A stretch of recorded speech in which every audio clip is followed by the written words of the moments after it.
Yeah, oh, you guys are going to learn a lot tonight. What can they learn?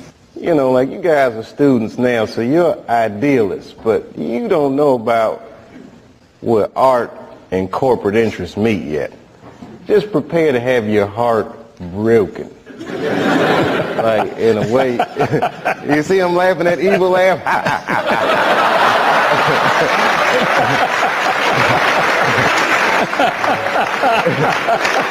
Because he knows, man, and everybody laughs at me, but just get your Africa tickets ready, baby, because it's coming. It's coming. You have no idea. What I'm going to speak on is the thing that's on my mind the most. You know what I'm saying? The thing that we all got to deal with every day, but don't really know. The industry. The industry. Man, it's not the same. Doesn't have to do with talent. It's about playing the game.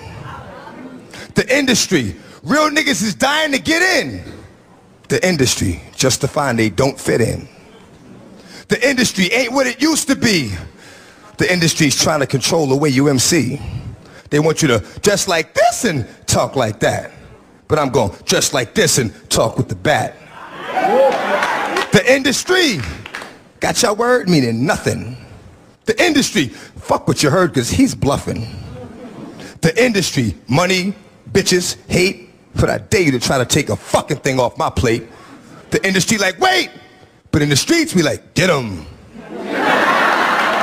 17 up in that thing. Catch them sleeping and hit them.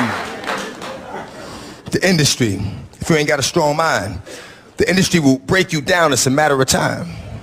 The industry, vultures with nothing to feast on. See me? I'm getting my beast on. The industry, stay in the dirt, play in the dirt. Test the wrong one in the industry and you will get hurt. I'm not an industry artist. I'm an artist in the industry. So I do what the fuck I want, because nobody can finish me.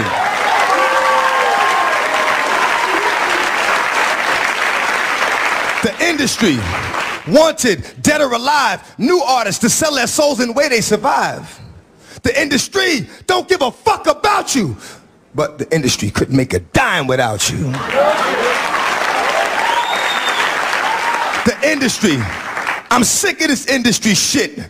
The industry playing them like a industry bitch. They tried to finish me quick, but I am long, so I stand strong. Fuck a beat. Listen to the words in the damn song.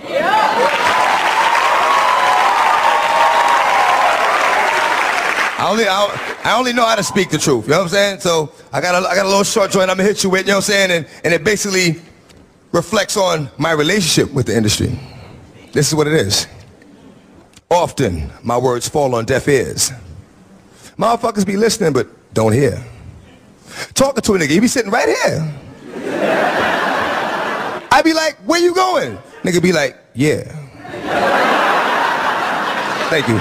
You know, when we did Blue Streak, we were promoting it, and Martin had a stroke. He almost died. And then after that, I saw him, and I was like, oh my God, Martin, are you okay? And he said, I got the best sleep I ever got in my life. That's how tough he is. So let me ask you this. What is happening in Hollywood that a guy that tough will be on the street waving a gun, screaming, they are trying to kill me? Yeah. What's going on? Why is Dave Chappelle going to Africa? Why does Mariah Carey make a $100 million deal and take her clothes off on TRL? A weak person cannot get to sit here and talk to you. There ain't no weak people talking to you. So what is happening in Hollywood? Nobody knows. The worst thing to call somebody is crazy, is dismissive. I don't understand this person, so they're crazy. That's bullshit. These people are not crazy. They're strong people. Maybe the environment is a little sick. I first came to Arizona, man, and I remember one day coming from the studio at 6 o'clock in the morning and pulling over on the highway. We like 4 cars, you know, just to watch the sunrise. And it was at that point that I fell in love with Arizona. I said, you know what, this has to be God's country. You know, because I'd never seen anything as beautiful as that sunrise. Then I met the devil in God's country. You know, and it's not so much who, it's what, you know, what happens and the things that the devil does. It's not so much a person, even though he acts through people. You know, you can't call one person the devil. Joe Arpaio? You know, you can't call any one person the devil. You can't do that because no one person has enough power to be the devil. You know, and you know, it's through all these hardships that I realized that, you know what, this is God's country because I met the devil here. Because if I hadn't met the devil here, I wouldn't realize I was strong enough to overcome the obstacles that the devil would place in my path. And it's by overcoming these obstacles that I realized that this is God's country. Because he helped me get over these obstacles. He helped me get over these hurdles. Okay, so but when you're done here, when you're out of here, I'm not looking back. you're not coming back? No, I'm not coming back. I'm not coming back for a show. I'm not coming back for a visit. I'm not even driving through the states. If I'm in a plane and they're going to fly over it, I'm going to go around, okay? I sold my soul to the devil. I know it's a crappy deal. This it came with a few toys like a Happy Meal. You know, what was going on in my life at 15, and that's how I got introduced to the music industry. I swear I wanted to be like the Amy Grant of music. Yeah. But it didn't work out, and so I sold my soul to the devil. How I came about being a lyricist is weird because I started out technically, like I used to write all the time, you know, before I started going into the Rain Man thing, you know. Why do you still do it? Why are you still out here? Well, it goes back to the destiny thing. You know, I made a bargain with it, you know, a long time ago, and I'm holding up my end. What was your bargain? To get where I am now. Should I ask who you made the bargain with? with you know, with the chief commander. On this earth? And on this earth, and then in a world we can't see. And you're too busy to see it, probably? You know, in a way, you know, once my job is done on the film, it's really none of my business. You know? Really, none of your business.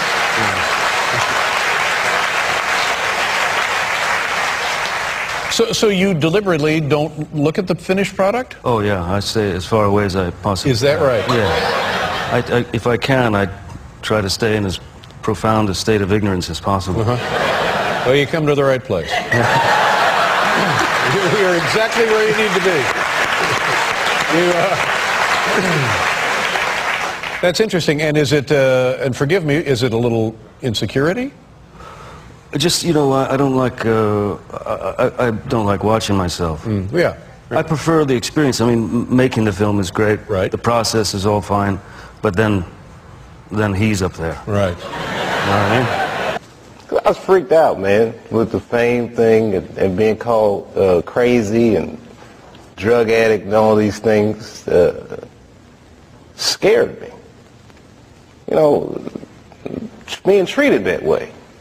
Like I'm not a person anymore. You say this shit about me in front of my children, and you know, who the f do these people think they are? And they don't know what happened. You know, I have not spoken about what would make a person walk off the set of a successful show and go to Africa. But again, people don't understand it, so they call me crazy, and I don't like that. What should they understand, Dave? What should they understand? Well, I did 2 seasons, and it was very easy. Not very easy, but I didn't go to Africa. And then suddenly when I'm getting paid what they said was $50 million, I can't do it anymore.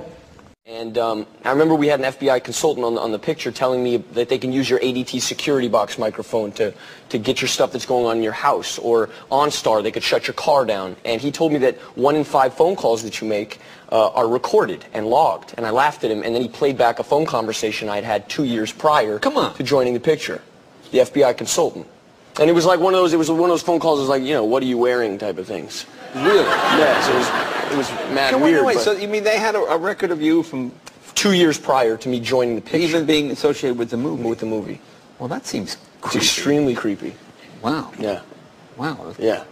All right. Yeah. All right. Well, that's pretty amazing. It's pretty amazing. I'm trying to think of what the last 4 phone calls I made. That's what I'm saying. But there's a reason. There's a reason. There's a reason for this. There's a reason education sucks, and it's the same reason that it will never, ever, ever be fixed. It's never going to get any better. Don't look for it. Be happy with what you got. Because the owners of this country don't want that. I'm talking about the real owners now. The big, the wealthy, the real owners, the big wealthy business interests that control things and make all the important decisions. Forget the politicians. They're irrelevant. The politicians are put there to give you the idea that you have freedom of choice. You don't. You have no choice. You have owners. They own you. They own everything. They own all the important land. They own and control the corporations. They've long since bought and paid for the Senate, the Congress, the state houses, the city halls. They got the judges in their back pockets. And they own all the big all the big media companies, so they control just about all of the news and information you get to hear. They got you by the balls. They spend billions of dollars every year lobbying to get what they want.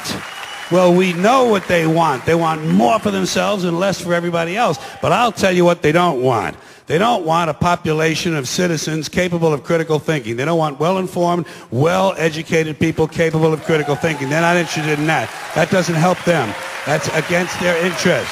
That's right. You know something? They don't want people who are smart enough to sit around the kitchen table to figure out how badly they're getting fucked by a system that threw them overboard 30 fucking years ago. They don't want that. You know what they want? They want obedient workers. Obedient workers. People who are just smart enough to run the machines and do the paperwork and just dumb enough to passively accept all these increasingly shittier jobs with the lower pay, the longer hours, the reduced benefits, the end of overtime, and the vanishing pension that disappears the minute you go to collect it. And now they're coming for your Social Security money. They want your fucking retirement money. They want it back, so they can give it to their criminal friends on Wall Street. And you know something? They'll get it. They'll get it all from you sooner or later, because they own this fucking place. It's a big club, and you ain't in it. You and I are not in the big club. And by the way, it's the same big club they use to beat you over the head with all day long when they tell you what to believe. All day long, beating you over the head in their media, telling you what to believe, what to think, and what to buy. The table is tilted, folks. The game is rigged. And nobody seems to notice. Nobody seems to care. Good, honest, hard-working people, white collar, blue collar, doesn't matter what color shirt you have on.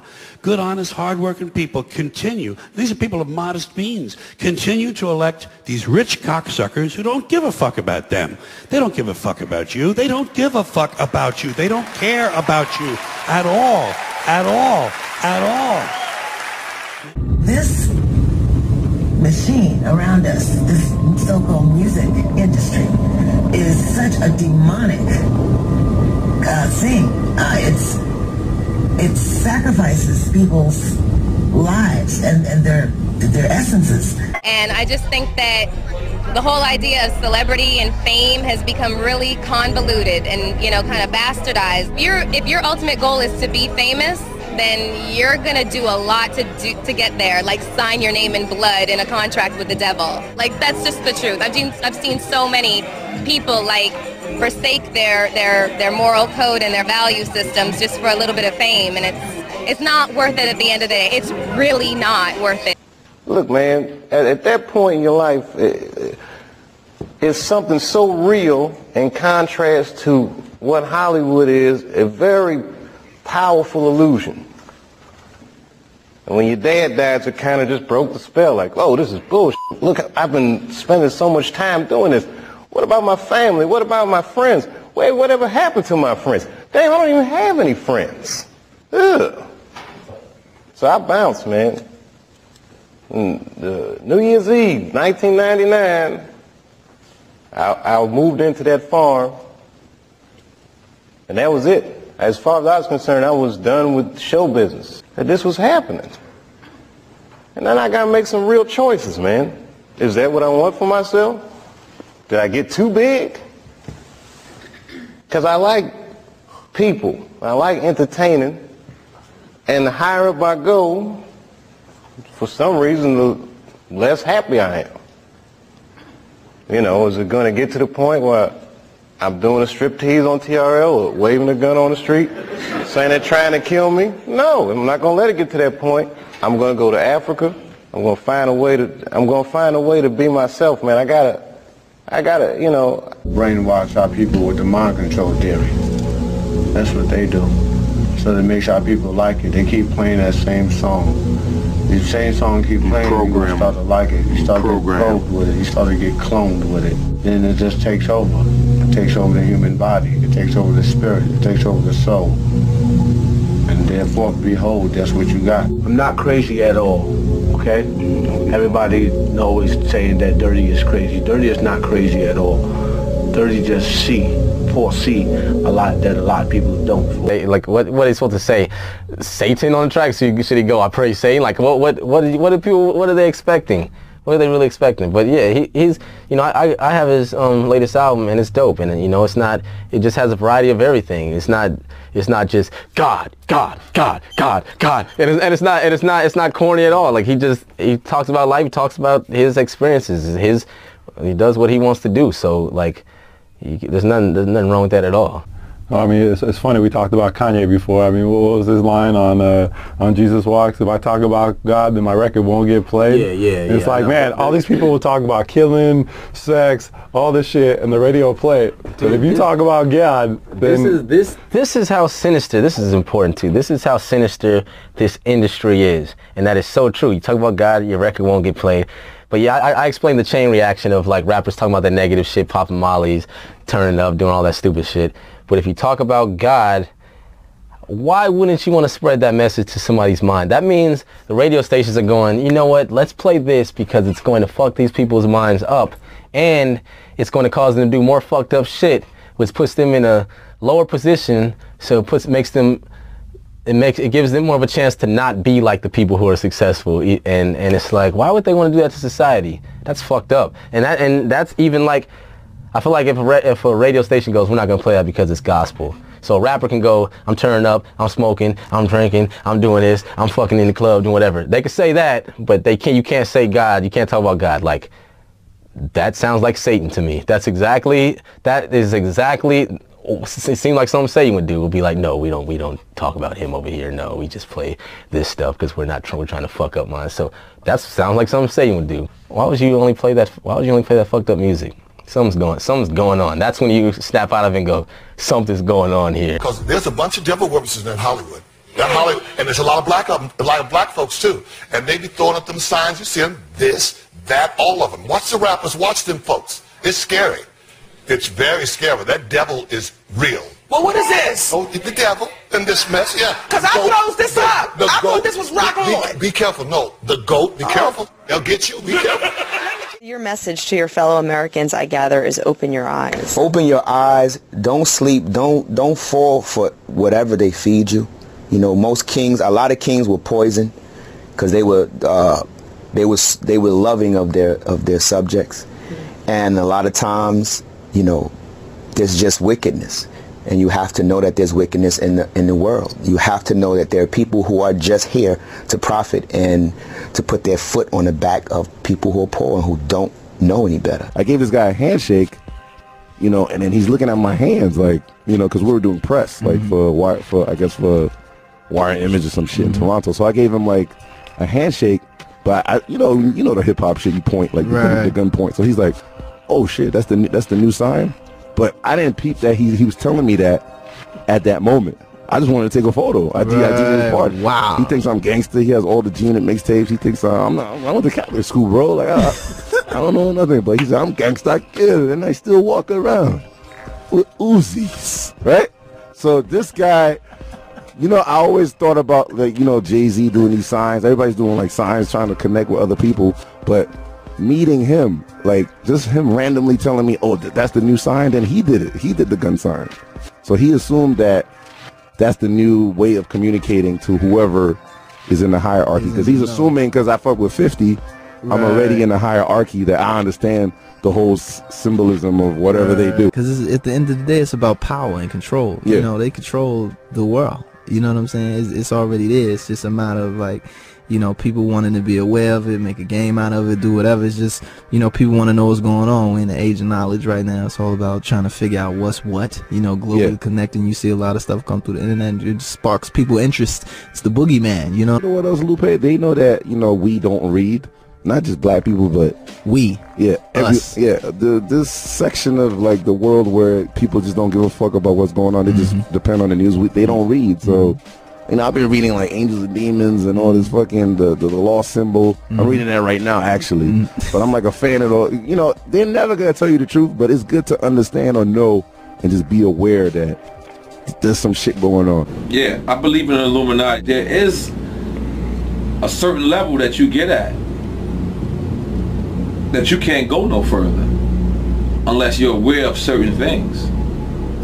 And I'll leave it at that. You know what I'm saying? There's a certain level that you get to, that there's a door that you have to walk through. And it's on you to walk through that door. And once you walk through that door, there's no coming back. When you get to a level of success, when you getting 30, 40, 50,000 a show, you platinum, you running across the world, there's 3 different doors, right? There's 3 different ways to walk. There's to the left, there's to the right, and then there's straight. Straight is you're on your own. Let's see if you continue this success, young man. Let's see if it's all about your skills, young man. Let's really see that when you went straight. To the right, I'm not sure if that's the homo shit right there. And then there's to the left, I'm not sure if there's some sacrifice shit going on right there. I'm not sure because I went straight. But I was offered these doors. Any German fetish parties going on later? I don't go to fetish parties. I went to one time. I've seen really bad. Was it like a donkey show or? No, actually, you know, I think they actually kill people there and stuff. They pay like up to like 100,000 people to see people get executed. I'm not kidding. To another one where literally I saw like the grossest. I wanted to throw up. Cause you just gonna have to let real shit be real shit. Cause these motherfuckers are attacking real shit at every motherfucking angle. If you a real motherfucker, they hate you with every fucking thing they got. They can't stand it. They hate what you look like, what you're wearing, what you're driving, what you talk about, what you think about. They fucking hate. Some of us are against the Illuminati, and we are against the Illuminati at our own detriment. When people are against the Illuminati, then they get punched in the face all the time. The press hates them, and nobody likes them.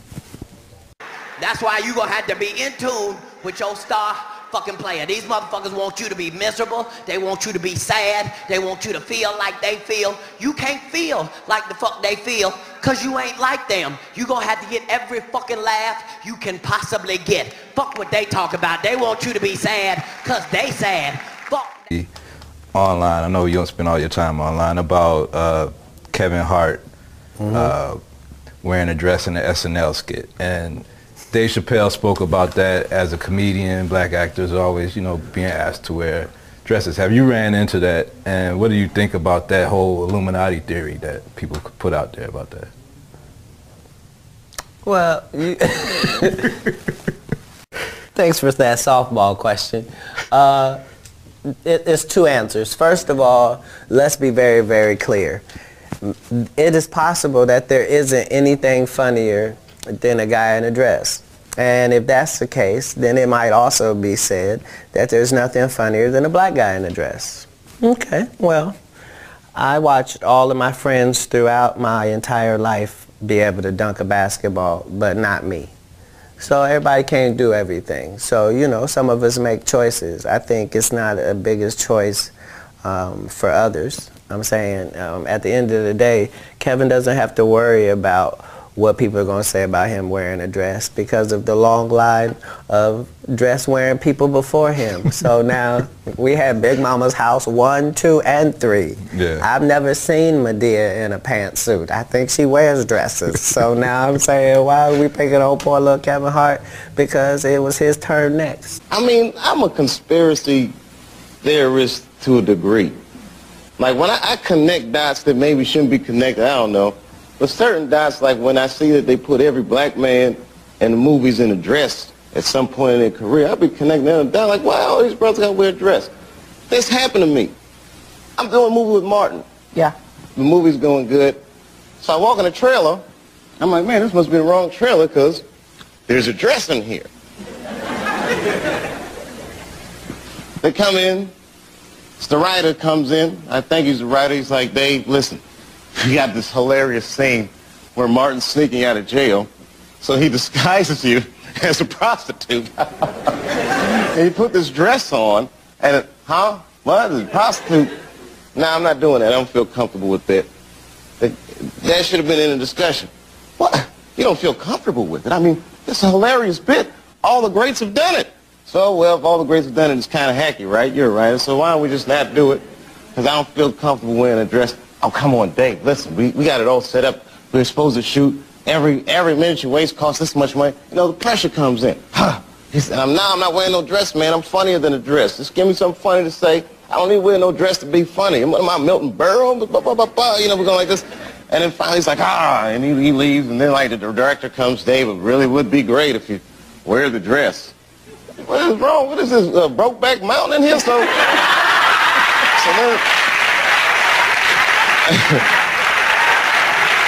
wear the dress. I don't want to wear the dress. I want to wear this dress. You know what I mean? This is, oh gosh, this guy's so difficult. They leave. Now the producers comes, come on, David, would be so great. I mean, and then I started thinking about it. All the comics that I've seen, man, you know, strong brothers, why they be putting us in these dresses? But the minute it was clear, I was adamant, I'm not wearing a dress. I'm not wearing the dress. All right, fine. Think of something else. Guy comes back 10 minutes later, the whole new scene. Hot damn, how did you write the scene so fast? You know, it's like, so you gotta take a stink. That's all I'm thinking. If you notice, Oprah has her finger to the temple. A lot of folks don't understand what's going on here. She's really taking her eyes off Dave Chappelle in the interview. Check out her eyes. She's looking at the monitor to make sure that her fingers is to the temple, so the elite will know that she is not with this interview, because Dave was not a part of the Brotherhood. Let's bring some illustrations of what she's doing. The finger to the cheek, the finger to the temple, is really about the Masons that you will not tell the secrets. Let's go to a more in-depth illustration. This is Master Mason, man. Whenever you see that finger to the temple, that's a mark Master Mason. What does it say? Masonic ritual and monitor illustration, the sign of a marked master. For Oprah to be a billionaire, she would have to be in the Master Masonry on the female side. We cannot make these things up, people. Oprah was absolutely looking at the monitor to make sure that her finger was to the temple. Who did they get these teachings from? The master himself, Aleister Crowley. As I told you before, all these celebrities have this man's book as a Bible in their house somewhere. Now look at Oprah, looking away from Dave at the monitor. Then she looks back at Dave. She's making sure that her finger is to the temple because she's not with this interview. She now realized that Dave is not a part of the Brotherhood. I read some of your letters, man, because, you know, a lot of them hit the internet, man. One of the things you were talking about a lot while you were in prison was a lot of the conspiracy theory stuff, Illuminati stuff. Do you still believe that? Yeah, it's real. Talk to me about, because I remember, can we bring this up real quick? It's just it's from your letter. I'm going to read it. It says, the exact moment in time when I discovered that the entire planet was being lied to and was put upon a spell to keep us unaware of it was back in 1996, around the time Biggie got locked up for the tech in his house. And then there was something else here that I thought was interesting. You said Jay-Z knows the truth, but he chose sides with evil in order to be accepted in the corporate. Jay-Z conceals the truth from the black community and promotes the lifestyle of the beast instead. First of all, a lot of people, there's a lot of talk of Illuminati, like that there's certain rappers in the Illuminati, you know, Jay-Z, Kanye, and so. Do you believe that there are rappers in the Illuminati? Nah. You don't believe that? Okay.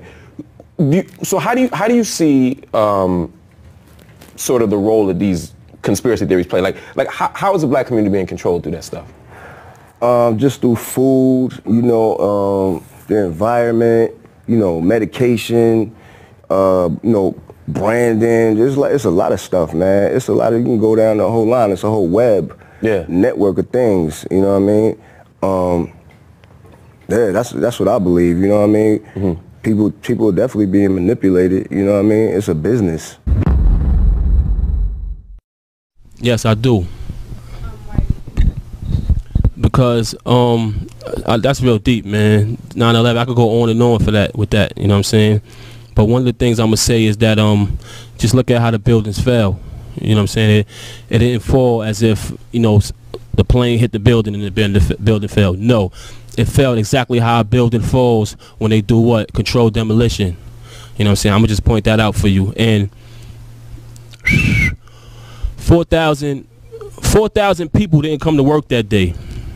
I'm not gonna say who them people was, but 4,000 people didn't come to work on that particular day. And it's not, once again, it's not a coincidence. That's all I'm gonna say right now. Yeah, I think the Illuminati is real. It's all about rich getting richer and poor getting poorer. You know what I'm saying? A lot of these dudes sat down and had talks with, you know, with higher force to do certain things, you know what I mean, to keep the poor people more poor and the rich richer. You know what I'm saying? That's one of the things involved in the whole Illuminati situation, you know what I'm saying? But yeah, I believe it's real. Do you think that they have control over the world? Yeah, I mean, they have control, you know what I mean? Just when you're using the word like control, we go back to things like population control. So, you know what I'm saying? I would say yes, they have control. It's here. It's here. It's here now, because basically, you know, peace to all the gods and the earths out there. In the 90s, they was telling us basically that, and I can even go back to the AIDS situation. You know what I'm saying? Since you asked me about, you know, do I think it's man-made or something to that degree you asked me.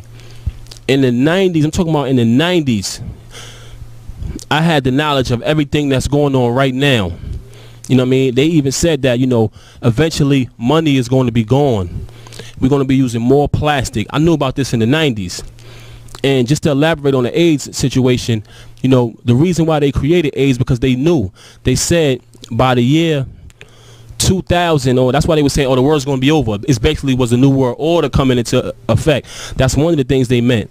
But they said there wasn't going to be enough fuel. You see, we had the gas crisis. It wasn't going to be enough fuel, enough money. Look, the recession is going on, and they had to get rid of they had to create something to get rid of the less desirable people. You understand what I'm saying? When they say the less desirable people, that's who? The poor people. You understand what I'm saying? So that's why they put things like AIDS out there, HIV, to control the population. Yeah, definitely. You know what I'm saying? And your original question was New World Order. New World Order is definitely in full effect. You know what I'm saying? A lot of things that's going on, they're keeping track of what we're doing at all times. You know, just, you know, your whereabouts. You got OnStar, Easy Pass, all of this GPS. You know what I mean? All this stuff is keeping track. All these different tracking devices. You know what I'm saying? All our people being incarcerated, falsely accused. You know what I'm saying? It's a lot of different things. But the New World Order is here now. A lot of stuff that's going on now was predicted in the 90s. New World Order, Illuminati, I've been knew about all that. A lot of cats are jumping on the bandwagon, and they putting a lot of these rappers up there and saying, oh, he's a part of the Illuminati, oh, he's this, but they don't really have the knowledge to understand that we living in those times now. You know what I'm saying? So yeah, definitely I think the New World Order is real. People controlled him. They controlled him, they did what they wanted, and it was very difficult for him to say no, no, no. You must have seen this happening. Was there anything that you could do or say to Michael to change that situation? It's very, very difficult, because in situations such as that one, we've tried so many times to intervene. And it's not always that easy, because they keep everybody at bay. They keep everyone away, actually. Everyone. How did they do that? By controlling.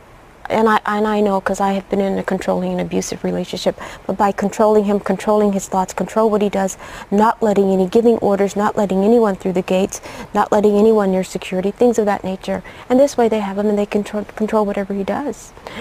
The phones, no phones in the house. Do you think, Michael, do you think it's murder? Absolutely. Absolutely. I said it in the beginning, and I believe it to this day. You must remember, Michael told me repeatedly that they were going to kill him, that he was going to die. And who did it?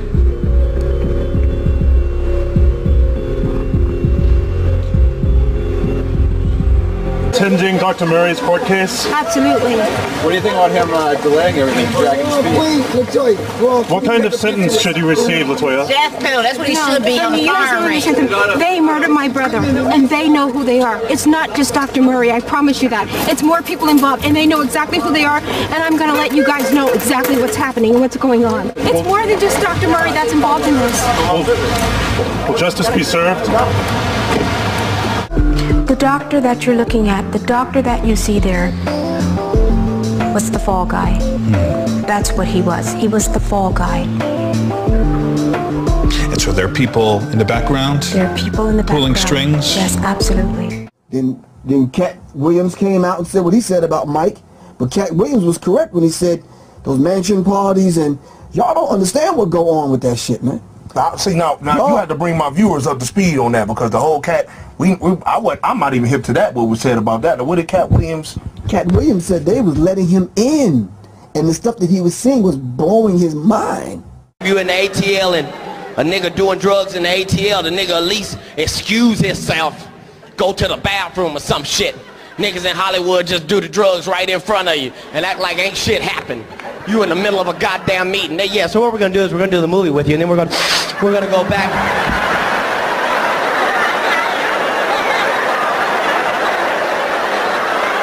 Nigga, did you know that I can see you? Nigga, you right there. It's on your nose, nigga.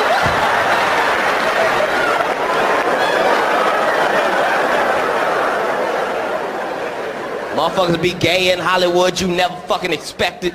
They be having these big ass mansion parties, and the mansion party, the whole mansion is a party, and then it's a separate party in the little rooms. I ain't been famous that goddamn long. I'm excited in a motherfucker to be at the mansion party. You be looking at all the goddamn rooms, and you fuck around and look in the wrong room and shit.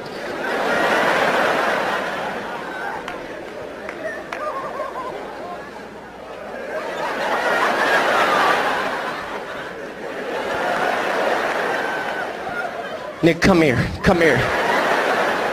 Is that two niggas kissing? Is one of them niggas Professor Obie? He came out the closet, he came out the closet. Oh my God, rubber. Shut the goddamn door. And I'm telling y'all right now, if y'all don't want to believe it, watch in the next couple of years. They coming after Cat Williams. Cat Williams tell too much truth. They coming after Cat Williams, man. Seriously. Do you understand what I'm saying? Tell me, I think people are curious how a guy, you've sold how many records? 28 million. And made millions and millions of dollars. Yeah. How do you end up in here? I think everyone who's watching knows how I ended up in here. I don't know if they do. I'm pretty sure they do. Anytime you get it, I'm pretty sure they do. You know, there's how do I end up in here? You know what? I'm going to look at it in a positive light and say that I came here to meet somebody. Don't know who it was, but I'll know when I see him, and I came here to give him a message. And that message is Jesus loves him. You know what I'm saying? I came here to give him the word. That's why I'm here. Regardless of what it looks like, you know, regardless of what people think, that's why I'm here. I came here to meet somebody and tell them about the glory of God.